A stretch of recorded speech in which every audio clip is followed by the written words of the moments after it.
शहर में रहने वाले और गांव में रहने वाले दो चूहों में गहरी मित्रता थी। वे अक्सर एक दूसरे को संदेशा भेजा करते थे और एक दूसरे का हाल चाल जाना करते थे। एक बार गांव में रहने वाले चूहे ने शहरी चूहे को गांव में आने के लिए आमंत्रण भेजा। शहरी चूहे ने निमंत्रण स्वीकार कर लिया। सप्ताहांत के समय नियत हुआ और गांव का चूहा अपने शहरी मित्र के आने की प्रतीक्षा करने लगा। वह उससे ढेर सारी बातें करना चाहता था।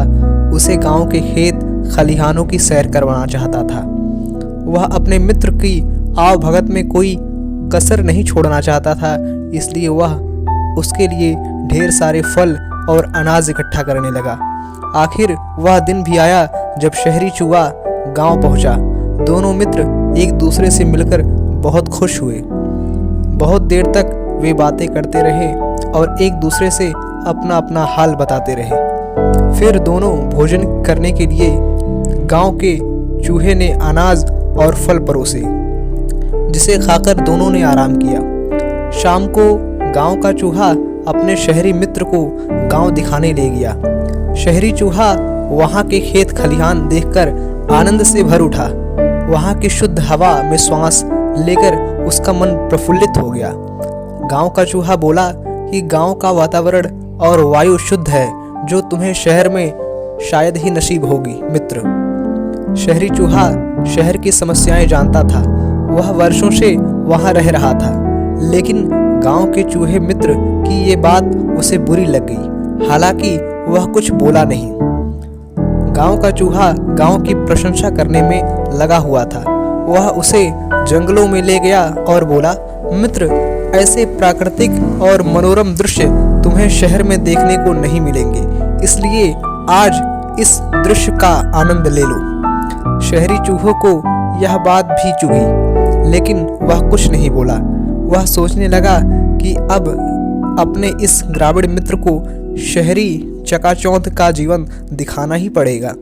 तब इसे समझ आएगा कि शहर कितना शानदार होता है। रात होने के बाद दोनों चूहे घर वापस आ गए।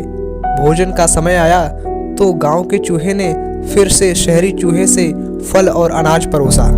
शहरी चूहा भोजन के आदि चूहे को यह भोजन गले में नहीं उतर रहा था। वह बोला, मित्र, क्या तुम हर समय फल और अनाज खाते हो? शहर आओ, मैं तुम्हें एक से बढ़कर एक पकवान खिलाऊंगा, साथ ही वहां का शानदार जीवन भी दिखलाऊंगा। कल ही तुम मेरे साथ शहर चलो। गांव के चूहे में शहर देखने की लालसा जग गई। वह फौरन तैयार हो गया। रात नरम घास पर सोने के बाद अगली सुबह दोनों उठकर शहर के लिए निकल गए। शहरी चूहा अपने ग्रामीण मित्र को उस घर में ले गया जहां वह रहता था। वह किसी अमीर आदमी के घर रहता था। उसमें ही शहरी चूहे का बिल था। उतना बड़ा और सजा धजा घर देखकर गांव के चूहे की तो आंखें चौंधिया गईं। खाने की मेज देखी तो मुंह खुला का खुला रह गया। एक से बढ़कर एक पकवान उस पर सजे हुए थे। शहरी चूहे ने भोजन प्रारंभ करने को कहा। खुशी खुशी गांव का चूहा भोजन करने में ही लग गया। सबसे पहले उसके प्लेट में से पनीर का टुकड़ा उठाया और उसने अभी पनीर का कुतरा ही था कि शहरी चूहा चिल्लाया, भागो मित्र, बिल्ली आ गई। जल्दी से अलमारी में छुप जाओ, नहीं तो जान से हाथ धोना पड़ेगा। पनीर छोड़ के गांव का चूहा शहरी चूहे के साथ अलमारी की ओर भागा। कुछ देर तक दोनों अलमारी में छुपे रहे। बिल्ली के जाने के बाद दोनों वहां से निकले। शहरी चूहा फिर से अपने मित्र गांव के चूहे को भोजन के लिए ले गया, लेकिन डर के मारे उसकी भूख मर गई। शहरी चूहा उसकी हालत देखकर बोला, मित्र, डरने की कोई बात नहीं है, बिल्ली अब चली गई है। वैसे यह शहरी जीवन का हिस्सा है, यहाँ यूं ही जीवन जीते हैं। लो, केक खाकर देखो। गांव के चूहे ने केक का टुकड़ा लिया, लेकिन इससे पहले कि वह मुंह में डाल पाता, शहरी चूहा चिल्लाया, भागो मित्र, कुत्ता आ गया। दोनों फिर से भागकर अलमारी में जा छिपे। शहरी चूहे ने बताया कि उस घर में मालिक ने एक कुत्ता पाला हुआ है जो बड़ा भयानक है, उससे बचकर रहना पड़ता है। गांव के चूहे बहुत डर गया था। अलमारी से बाहर आने के बाद वह एक क्षण भी वहां नहीं रुका। वह बोला, मित्र, मुझे अब जाने दो। यह शहरी जीवन मुझे तो रास नहीं आता।